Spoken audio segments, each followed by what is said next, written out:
हाफिज साहब, रिसेंटली हमने देखा कि मेयर के इंतखाब में आपका और पाकिस्तान तहरीक इंसाफ का इत्तेहाद नजर आया। अब इन इंतखाबात में इस स्टेज के ऊपर इस वक्त कोई इत्तेहाद है या नहीं है? देखिए, हमने तो अपने नॉमिनेशन अपने पूरे फाइल किए हैं। कराची में 47 सूबाई असम्बली की सीटों पे और 22 कौमी असम्बली की सीटों पे, और इसी तरह ज़ाहिर पीटीआई के दोस्तों ने भी नॉमिनेशन फाइल किए हैं और अभी स्क्रूटनी के अमल से गुजर रहे हैं। बज़ाहिर ऐसा नज़र आता है चूँकि ज़ाहिर पीटीआई की जो इस वक्त सिचुएशन है, इसमें चेन ऑफ कमांड के इश्यूज़ हैं, तो कोई बहुत फ्रूटफुल बातचीत आगे बढ़ने का इम्कान ज़रा मुश्किल है। कोशिश हमने की है लेकिन ज़ाहिर है कि वो भी मुश्किल में है और कोई किसी नतीजे पे पहुंचना इस वक्त दुश्वार है। तो अब तो इलेक्शन तो सब अपने अपने प्लेटफॉर्म पे लड़ेंगे इंशाल्लाह। जिस तरह हमने बल्दियाती इलेक्शन में भी 15 जनवरी को जब वो हुआ था, जब पब्लिक से वोट लिए थे, तो पीटीआई भी लड़ी थी, हम भी लड़े थे और अल्हम्दुलिल्लाह जमात इस्लामी ने कामयाबी हासिल की थी। तो मैं समझता हूँ कि अभी अब हम पूरे अपने मैसेज के साथ अवाम के सामने जाएंगे, इलेक्शन लड़ेंगे और बात की सूरत हाल में हर वक्त ही इस बात का इम्कान मौजूद होता है कि आपकी अच्छी कोऑर्डिनेशन हो सकती है। जैसा सर आपने अभी फरमाया कि हमने कामयाबी हासिल की थी, लेकिन वो जो आपका मैंडेट था उसका उस तरीके से तहफ़्फ़ुज़ आप लोग नहीं कर सके। कहा जा रहा था कि आप मेयर बनेंगे, आपका और जो तहरीक इंसाफ का इत्तेहाद था उनके पास वाज़े अददी बरतरी भी थी। तो इस दफ़ा ऐसा आप क्या करेंगे कि मेक श्योर करें कि आपका जो मैंडेट है कम से कम उसका तहफ़्फ़ुज़ तो हो सके? एक्चुअली देखिए ना, ये एक बड़ी जर्नी थी। पहला मरला तो ये था कि हम वोट भी हासिल कर पाएंगे कि नहीं कर पाएंगे, चूँकि तवील अरसे से हम एक मेहनत और जिद्दोजहद कर रहे थे।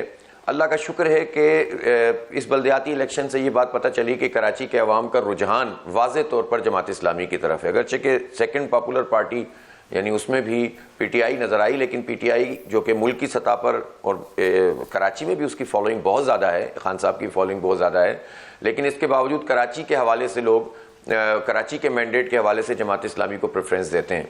तो हमें अल्हम्दुलिल्लाह मैंडेट मिला। हमने 87 यूसीज और 9 टाउन्स तो बचा लिए, लेकिन 4 टाउन्स और कम से कम 18-20 यूसीज जो है उस पर कब्जा हो गया। बहरहाल हम ये समझते हैं कि ये कब्जा भी हम छुड़ाएंगे और हमने गिव अप नहीं किया है। हमारे केसेस सुप्रीम कोर्ट में मौजूद हैं, हाई कोर्ट में मौजूद हैं, तहरीक अदम एतमाद का जो है वो ऑप्शन मौजूद है और अल्लाह ने चाहा तो हम ये कब्जा मेयर साहब का सिस्टम ख़त्म करेंगे और जमात इस्लामी का ही मेयर बनेगा शहर में। ठीक। अच्छा सर, इलेक्शन कमीशन के किरदार को आप कैसे देख रहे हैं मौजूदा सूरत हाल के अंदर? देखिए, इलेक्शन कमीशन का किरदार ज़ाहिर है कि हमने जो बल्दियाती इलेक्शन में देखा उसने तो बिल्कुल वाज़े तौर पर यह मैसेज दिया कि बल्कि ये तो एक पूरी कौम का एक नारा बन गया कि अगर कराची के मेयर जैसे इलेक्शन कराने हैं तो फिर इस इलेक्शन की एक्सरसाइज का फ़ायदा क्या। फिर लेवल प्लेइंग फील्ड की जहाँ तक बात है तो एक तरफ उनका पूरा जोर एक पार्टी की तरफ चल रहा है कि किसी तरह उनका निशान भी ना हो, उनका नाम भी ना हो, और दूसरी तरफ वह दूसरी पार्टियों को बादशाह सलामत बनाकर पेश किया जा रहा है और उसमें इलेक्शन कमीशन पेश है। ज़ाहिर है लेवल प्लेइंग फील्ड नहीं है, लेकिन एक चीज़ खुशाइंद हुई है और वो ये है कि पीटीआई के तमाम लोगों के जितने लोगों ने चाहा नॉमिनेशन फाइल करना, मेरा ख्याल है कोई एक भी नहीं रुका और उससे एक मैसेज बहरहाल ये आ गया सामने कि नामजदगी की हद तक तो सब लोगों ने अपने नॉमिनेशन फाइल कर दिए हैं। अब मेरा ख्याल है कि स्क्रूटनी और इन सब मरलों में इलेक्शन कमीशन को पार्टी नहीं बनना चाहिए। लेकिन एक बात मैं ज़रूर कहना चाहूँगा, चारों सूबों के गवर्नर इस वक्त भी पॉलिटिकल हैं। सिंध के गवर्नर MQM के हैं, पंजाब के नून लीग के हैं, KP के JUI के हैं, बलूचिस्तान के भी हुकूमत के हैं। तो जब ये लोग जो हैं वो इनके गवर्नर्स, इनकी पार्टियों के गवर्नर्स मौजूद हैं, तो आप कैसे तवक्को रखते हैं कि इलेक्शन शफाफ और साफ होगा? तो सबसे पहले तो इलेक्शन कमीशन को इसका नोटिस लेना चाहिए। यहीं से आगाज करेंगे तो क्रेडिबिलिटी बनना शुरू होगी। इसी तरह से स्क्रूटनी का ये अमल भी ठीक हो। हमारी तो ख्वाहिश ये थी कि अदलिया की तरफ से जो है वो ये तमाम ROs DROs होने चाहिए थे, लेकिन मुझे नहीं मालूम कि किस वजह से चीफ जस्टिस साहब ने जो है वो इसको कबूल नहीं किया। वो अदलिया को लाना चाहिए था ताकि शफाफियत किसी हद तक तो सामने आती। ठीक है। अच्छा सर, कराची में अब हम देख रहे हैं कि MQM के जो मुख्तलिफ धड़े थे वो भी इकट्ठे हो गए हैं, तो आपको जमात इस्लामी को बड़ा चैलेंज किससे है? पाकिस्तान पीपल्स पार्टी से, MQM से या तहरीक इंसाफ से?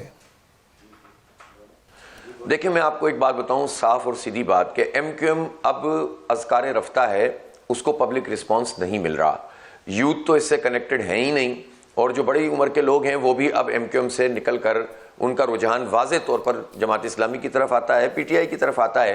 लेकिन MQM को अब कराची के ख़ास तौर पर महाजिर अवाम उस तरफ नहीं जाएंगे। उसकी रीज़न यह है कि 35 साल से MQM के यही सारे फैक्शन है ना जो मुख्तलिफ नामों के साथ मौजूद रहे हैं, एक दूसरे को गालियां भी देते हैं, राका एजेंट भी कहते हैं, बहुत कुछ कहते हैं और उसके बाद सिर्फ मफाद के खातिर आकर बैठ जाते हैं।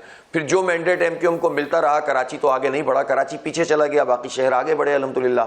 तो मैं ये कहना चाहता हूं कि अब कराची के अवाम MQM से तो कनेक्ट ही नहीं करते।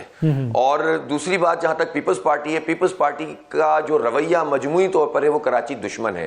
वो पेरिफेरीज पर अपने वडेरा शाही निज़ाम के तहत असरअंदाज हो जाते हैं, लेकिन मेन स्ट्रीम शहर में तो पीपल्स पार्टी को पूछता ही कोई नहीं है। अब मैं ये मानता हूं कि PTI की अपनी एक फॉलोइंग है, लेकिन बहरहाल PTI के लिए भी ये सवालिया निशान जरूर हमेशा मौजूद रहा है कि उसकी तरजीहात में कराची शामिल नहीं रहा। और आपने भी ताज़ा देखा कि खान साहब ठीक है, मुश्किल में है, सब कुछ है, 3 जगह से उन्होंने अपनी नॉमिनेशन फाइल की है। वो इलेक्शन लड़ते नहीं लड़ते मुझे नहीं मालूम, लेकिन कराची से उन्होंने नॉमिनेशन भी फाइल नहीं की। तो बहरहाल कराची वाले इस बात को महसूस करते हैं, और जो PTI के फॉलोअर्स हैं वो भी कराची में उनके पास ऑप्शन सिर्फ जमात इस्लामी का है।